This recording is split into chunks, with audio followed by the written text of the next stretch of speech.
Aunque el término utopía proviene de la obra homónima de Tomás Moro, la necesidad de imaginar una sociedad ideal, más justa, más armoniosa y pacífica, es tan antigua que resulta imposible fechar. Según los relatos referidos por Dion Crisóstomo, Herodoto o Plinio el Viejo, la historia está llena de intentos de hombres y mujeres que han planeado sociedades en donde los seres humanos pudieran alcanzar un estado de mayor felicidad. La distopía, en cambio, es más moderna. Se atribuye la primera utilización documentada del término a una intervención de John Stuart Mill en 1868, pero fue sobre todo durante el siglo XX cuando alcanzó un auge en la literatura, el cine y la novela gráfica. Tanto las primeras como las segundas se inspiran en la realidad y hacen una crítica de ella. En ese sentido, fungen como puntos de referencia, blancos hacia los cuales las reformas políticas deberían apuntar, o por el contrario, alejarse a toda costa. Las utopías y las distopías reflejan con frecuencia los anhelos y las inquietudes de toda una sociedad. Como decía don Alfonso Reyes, la utopía y la distopía, agrego yo, son asuntos relevantes para todo un orbe de sociedades humanas. Muy buenas noches. Hoy estoy muy emocionada porque nos acompaña Juan Villoro en el programa. Juan siempre ha estado cerca de la revista, nos ha honrado con su consejo y con su amistad, y a este sentimiento adjudico el que estés aquí esta noche con nosotros. Muchísimas gracias, sí. Juan. Qué gusto estar contigo, Yael. Entremos entonces en lo de las utopías zapatistas. Tú eres un escritor y pensador extremadamente prolífico y estoy segura que la audiencia te conoce de una manera u otra, pero no sé si el tema que nos reúne hoy es conocido tanta tu relación con él. ¿Tú nos podrías platicar un poco brevemente cómo te vinculaste con el zapatismo y de qué manera? ¿Cuándo? ¿Desde cuándo? Bueno, como todos los mexicanos, a mí me sorprendió muchísimo en la mañana del 1 de enero de 1994 saber que había un levantamiento y más con unas características tan peculiares como la del zapatismo, un levantamiento que desde el principio mostró, por ejemplo, rasgos de sentido del humor, el subcomandante Marcos encontrándose con gentes en el tráfico de Chiapas y diciéndoles perdonen las molestias, pero estamos organizando una rebelión. O sea, desde ahí ya había algo curioso, ¿no? Y luego en los siguientes días y sobre todo después del cese al fuego, el discurso zapatista cambió porque al principio parecía un discurso guevarista, una guerrilla que pretendía conquistar el poder y poco a poco se fue decantando por mostrar el rostro que tiene hasta ahora, que es el de la recuperación de las tradiciones indígenas y el hecho de considerar que el mundo de los pueblos originarios no debe ser un mundo del pasado, sino que pertenece al presente y aún al futuro. Hasta ese momento la mayoría de los mexicanos teníamos un gran orgullo por los indígenas en la medida en que pues habían llenado de tesoros nuestros museos y visitábamos los sitios arqueológicos, pero nadie pensaba en transformar la realidad mexicana en el presente desde la perspectiva indígena y con sus valores éticos, culturales, y esa fue, yo creo que la primera gran señal de cambio que mostraron los zapatistas. Y luego personas como Octavio Paz, que no era muy favorable a la idea de la guerrilla, dijeron, y son palabras de Paz, el triunfo de Marcos es un triunfo del lenguaje. Se renovó el discurso político a través de una mezcla muy sugerente de tradiciones indígenas que se remontan a el Popol Vuh y muchos otros textos prehispánicos hasta las tradiciones orales del presente, pasando por el realismo mágico de la literatura latinoamericana y las reflexiones políticas marxistas y postmarxistas y también el discurso de la teología de la liberación. Entonces esta mezcla de mensajes fue extraordinariamente fascinante y yo creo que pues la mayoría de los que vivimos ese año quedamos totalmente sorprendidos y desafiados a entender no solo lo que estaban haciendo los zapatistas, sino a entender nuestra realidad de otra manera. O sea, en qué medida podíamos conectarnos con ellos, en qué medida encontrábamos en nuestra propia modernidad signos del mundo prehispánico y cómo podíamos interactuar con ellos. Okay. Haciendo una pequeña búsqueda cruzada en mi navegador en Google, busqué Juan Villoro con sus comillas y utopía y hice lo mismo con distopía. ¿Tú sabías que es mucho más frecuente bajo tu pluma la palabra utopía? ¿Sabrías interpretarlo? Qué bueno, me parece muy bien porque la utopía alude a la esperanza, ¿no? Y a la posibilidad de cambio, y la distopía pues es la perversión de esta esperanza, es el entrar en un mundo terrible que no funcionó. En agosto de 1994, apenas unos meses después del levantamiento, los zapatistas se abrieron a la sociedad civil. Fue la primera vez que invitaron personas y ahí fuimos unos 600 curiosos a conocerlos. Entre ellos estaba Guadalupe Nettel, actual directora de la revista de la universidad.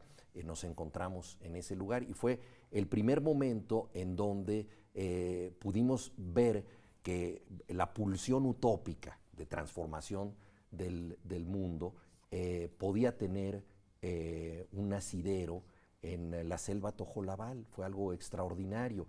Alfonso Reyes definió la palabra utopía como no hay tal lugar, ¿no? Esa definición, por cierto, viene en el número de la revista de la universidad.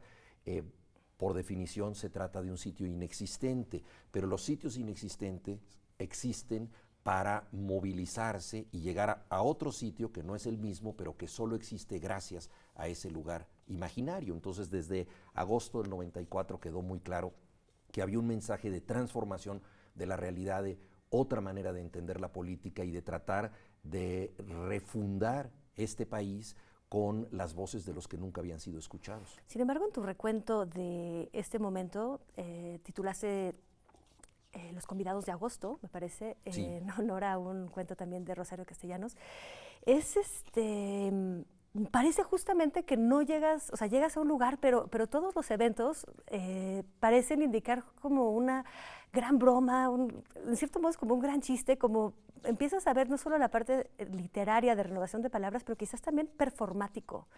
Es como una especie de koan. Ayer que releía el cuento sentí que era como una especie de lección de no es tan fácil desde la ciudad venir y comprender la utopía que estamos planteando. Por supuesto que no, y ha sido un trabajo muy largo de aprendizaje, creo que para muchos de nosotros tratar de entender cuál es la dimensión y la profundidad del pensamiento zapatista.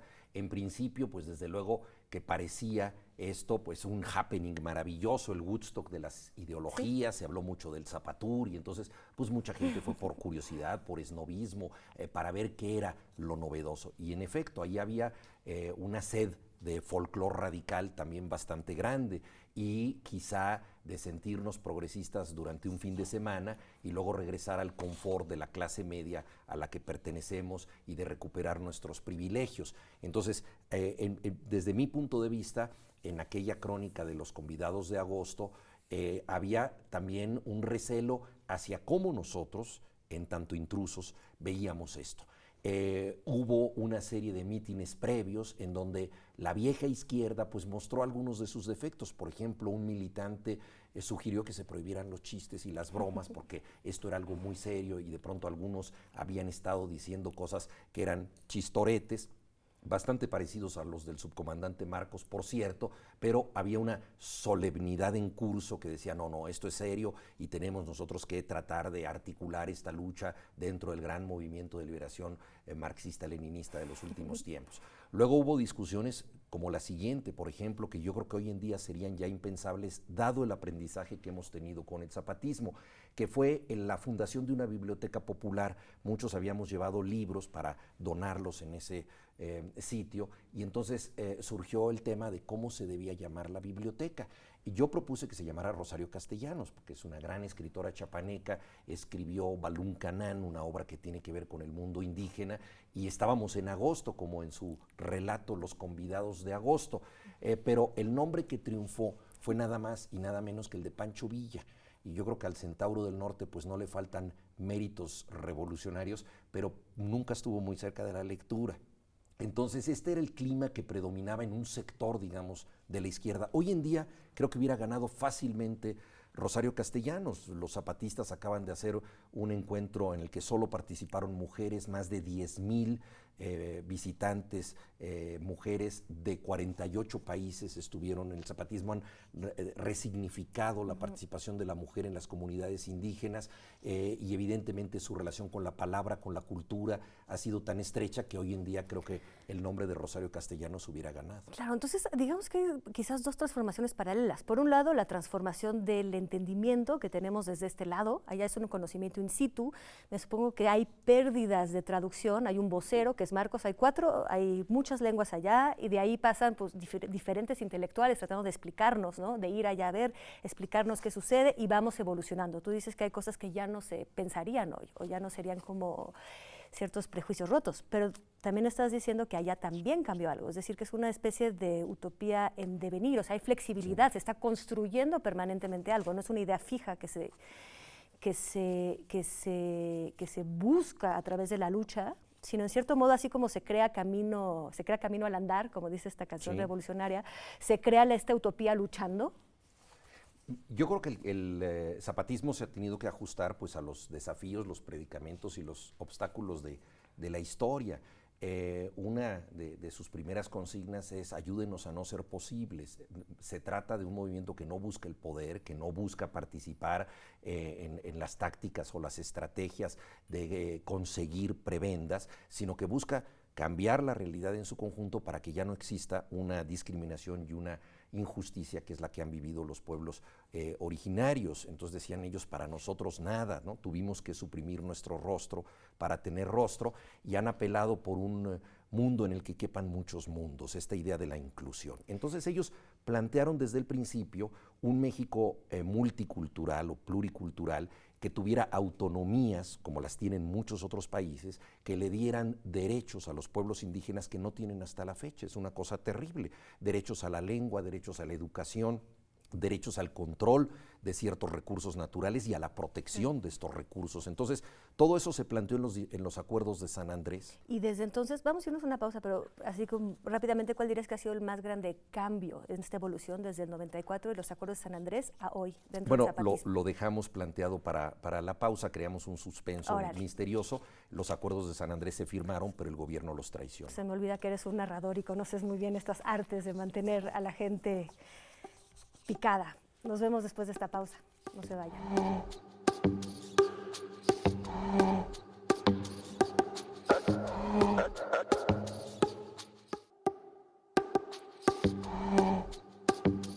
Estamos de vuelta con Juan Villoro, interesándonos por las utopías del zapatismo. Juan, nos quedamos en plena intriga. ¿Cuál ha sido los cambios en la narrativa? Sí, mira, los zapatistas proponen que haya una legislación de autonomías. Muchas personas participamos en las discusiones con el gobierno en donde se planteaba, digámoslo así, un nuevo contrato social, que es una aventura de la convivencia absolutamente fascinante y a la que mucha gente le tiene miedo. Una de las cosas que surgieron con el zapatismo fue los indígenas se quieren disgregar de México. Pero recordemos que de manera simbólica, cada vez que los zapatistas hablaban con autoridades, lo hacían bajo la bandera de México. De hecho, en las primeras discusiones con Manuel Camacho Solís, que era el enviado del gobierno de Salinas de Gortari, antes de iniciar las conversaciones, de una mochila Marcos sacó una bandera de México para que ese fuera el escenario en el que pudieran hablar ellos. Entonces no se trataba de un movimiento de ruptura, sino de integración en la diferencia. El gobierno firmó los acuerdos de San Andrés en el 96 y parece ser que le presentaron un texto escrito en arameo que no entendió, pero nunca procuró que eso se convirtiera en ley. Durante mucho tiempo se reclamó el cumplimiento de los acuerdos y finalmente cuando hubo alternancia democrática y llegó Vicente Fox prometiendo arreglar el tema de Chiapas en 15 minutos, los zapatistas hicieron la llamada Marcha del Color de la Tierra. Salieron de Chiapas y vinieron aquí para pedir que el gobierno honrara su palabra, aquello que ya había firmado, que se convirtiera en ley. Y fue cuando la comandante Esther habló en el Congreso. Y una de las cosas que dijo es, ayúdenos a ser como ustedes, ayúdenos a pertenecer a la Casa de la Palabra y a que nuestros derechos sean reconocidos en la diferencia que les corresponde. y quedaba en manos de los legisladores que eso fueran leyes, pero todos los partidos políticos se abstuvieron de legislar al respecto. Los zapatistas vieron que su propuesta a nivel nacional no era acogida y entonces se refugiaron en sus municipios, los llamados caracoles, que son 5, y se dedicaron pues a un callado heroísmo, que es el de la reinvención de la vida diaria, a elevar sus niveles de educación, de salud, a tratar de ejercer una democracia directa en vez de la democracia representativa que tenemos en México, ¿no? Nosotros tenemos una democracia electoral o electorera en donde somos dueños de la voluntad el domingo de elección y nuestro voto caduca el lunes porque los políticos hacen lo que quieren porque son nuestros representantes. No hay manera de tener un ejercicio directo de democracia, a diferencia de lo que ocurre en las juntas de buen gobierno de los zapatistas o de otras comunidades indígenas, porque hay que decir que también al compás de estas transformaciones, muchos otros grupos indígenas del país empezaron a hacer reivindicaciones, algunas tan importantes como la de Cherán, por ejemplo, que consiguió por vía legal en Michoacán ser un municipio independiente, también tienen ellos una autonomía, o los muchos grupos indígenas de Oaxaca que han ejercido lo que ellos llaman la comunalidad, que es un tipo de relación y de democracia mucho más directa y participativa de la que conocemos nosotros. Por supuesto. Estás hablando de la reinvención de la vida diaria, de este como repliegue que hicieron organizacional, ¿no? Que hicieron los zapatistas. Si Tomás Moro cuando hizo su Utopía, ¿no? Tomó la ficción, este recurso literario de plantear un viajero que te contaba, él vio Utopía y te contaba cómo funcionaban las cosas ahí. ¿Qué le contarías tú a Tomás Moro sobre el funcionamiento, el buen gobierno? ¿Qué son las maravillas que suceden allá? Para mí la diferencia esencial es el contraste que existe, y esto ha sido estudiadísimo por los sociólogos, pero muchas veces se considera ocioso volver a pensar en ello, parecería que es algo que no se debe contrastar, que es la diferencia entre comunidad y sociedad. Una sociedad es un conjunto de individuos que deben acatar, obedecer reglas que para todos son iguales y que cada quien aprovecha según sus posibilidades y conveniencias. Esa es una sociedad, es un estado, digámoslo así, donde hay una neutralidad de la ley y donde los individuos se organizan en función de esta normatividad. En cambio, una comunidad es un conjunto de valores compartidos en donde cada uno de los problemas o de los logros atañen a la comunidad entera. Es decir, no hay posibilidad en una comunidad de que el problema de un individuo sea ajeno a la comunidad. Es un poco el lema famoso de la Comuna de París, o todos o ninguno. Entonces, en la comunidad nosotros podemos entender que el tema, digamos, de pobreza, de discriminación, el hecho de que alguien sea una víctima, es un problema necesariamente colectivo. Y no se puede esto dirimir con simples votaciones estadísticas, es decir, vamos nosotros a aprobar en una votación si cambiamos o no cambiamos, porque las votaciones son democráticas en la medida en que representan a la mayoría, pero generalmente dividen, porque la minoría que pierde queda dolida. Entonces, en el trabajo comunitario es muy importante que el consenso supere a la votación, es decir, que el convencimiento de todos, por arduo y difícil que sea realmente la solución y no una mera cuestión aritmética en donde van a quedar lastimados muchos. Entonces, este ejercicio que se pone en práctica en todas las asambleas comunitarias indígenas de México, en Oaxaca, en Guerrero, en Michoacán, en Chiapas, es una lección para nosotros que podríamos acatar y podríamos ir implementando en muchas tomas de decisión.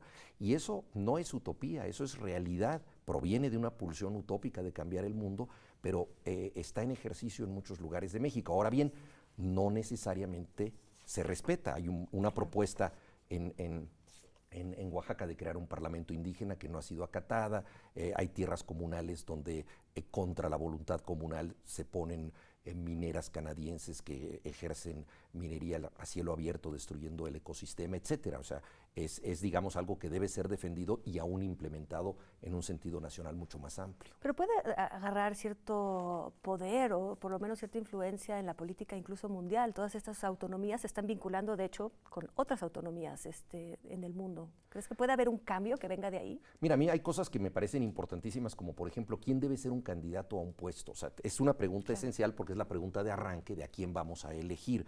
En una democracia occidental nosotros vemos esta situación que ha sido tan reproducida en películas de Hollywood, en donde alguien levanta la mano y dice, mi nombre es John Smith y estoy compitiendo para ser presidente de los Estados Unidos. O sea, él se postula. Eso, en un sistema comunitario, está hablando de un loco.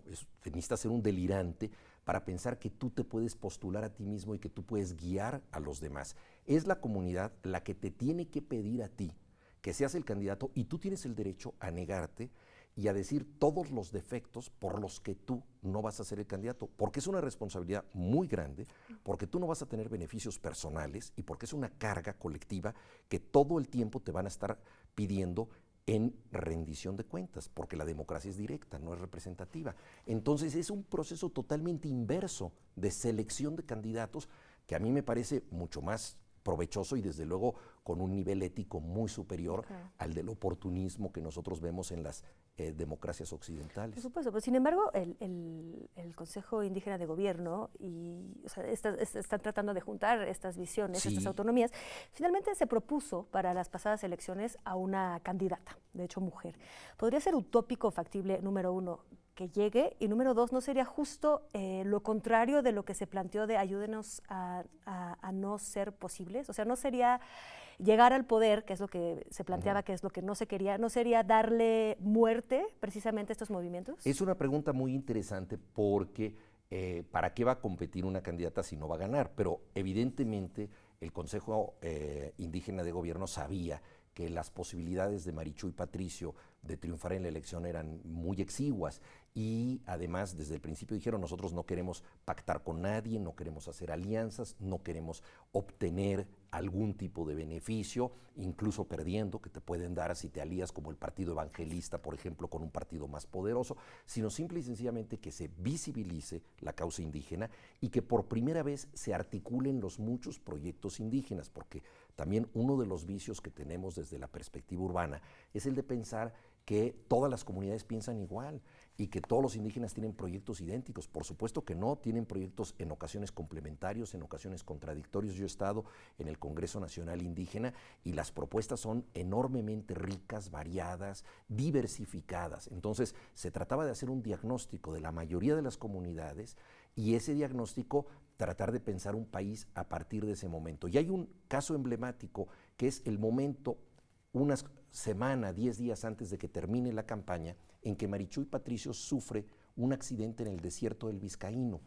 ¿Qué hace una candidata en el desierto del Vizcaíno, donde obviamente no hay gente, yendo a una comunidad pequeñísima para hablar con ellos? Obviamente no estaba buscando las firmas, no era un tema de llegar a como diera lugar a las firmas, sino lo que quería era contactar con esa comunidad que nunca había sido contactada para incorporarla a este gran dibujo del país. Entonces no se consiguieron las firmas, pero se consiguió algo más importante, que es un diagnóstico de los pueblos originarios y también la posibilidad de cuáles son las metas comunes para seguir caminando juntos. Pareciera que uno de los meollos de todo esto, desde que iniciamos la conversación y estamos hablando del zapatismo y ahora de las comunidades, es el asunto de la comunicación y de la palabra.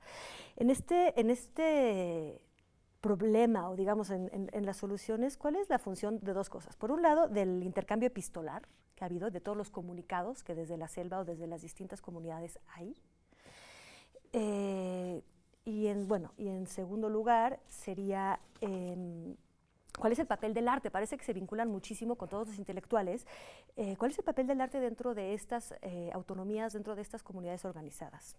El papel del arte es muy importante, pero sobre todo el que hacen las propias comunidades. O sea, yo desconfío un poco no sé, el cantante de rock que de pronto desde Italia o desde otro país, pues toma un tema zapatista. O sea, desconfío que sea un mensaje del zapatismo. Me parece muy legítimo como apropiación de un artista europeo de algo que le interesa o que le gusta, pero lo más importante es lo que se está generando allá.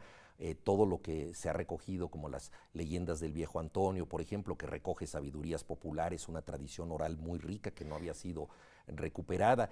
La propia ejecutoria ya larguísima del subcomandante Marcos, ahora subcomandante Galeano, que es un proyecto literario político vastísimo. Esta reinvención de sí mismo como personaje tiene algo cervantino.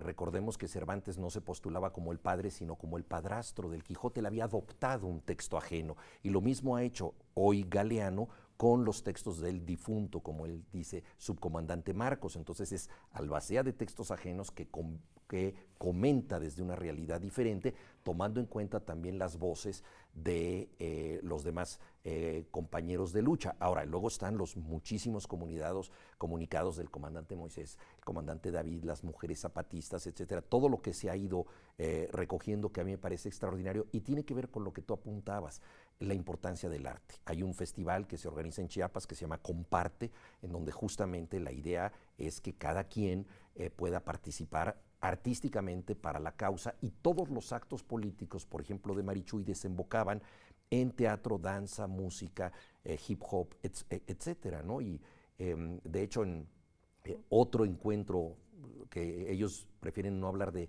seminarios, sino de semilleros, donde se cosechan ideas, en abril de este año, que se llamó Prohibido Pensar, entre interrogaciones. Al principio hubo un gran festival de música en donde ellos llamaron el batidillo zapatista, y entonces eran distintos grupos que tocan en distintos ritmos, cumbia, hip hop, rock, etcétera, todos tocando la cumbia de Marichuy, pero a distinto tono, con una especie de discordancia que parecía casi de música de John Cage, hasta que finalmente todos se fueron articulando y llegaron a la misma melodía, una metáfora de la discrepancia que encuentra entendimiento a través del consenso, que es lo que hacen en sus comunidades. Bueno, pues evitemos la discrepancia y lleguemos al consenso con el equipo técnico. Nos estamos rebasando el tiempo impartido. Muchísimas gracias, Juan, por ayudarnos a hablar de darnos esta visión también de una utopía que no es la utopía tradicional aislada, sino que precisamente está creando diálogo, intercambio, tanto epistolar como artístico, ¿no? Pues la revista siempre te agradecerá tu presencia. No, gracias, y lo importante es ustedes. Aprender de todo esto. Yo soy un aprendiz de esta utopía, y es lo que debemos hacer nosotros, no enseñar sino aprender. Muchísimas gracias. Gracias a todos. Nos vemos la próxima semana.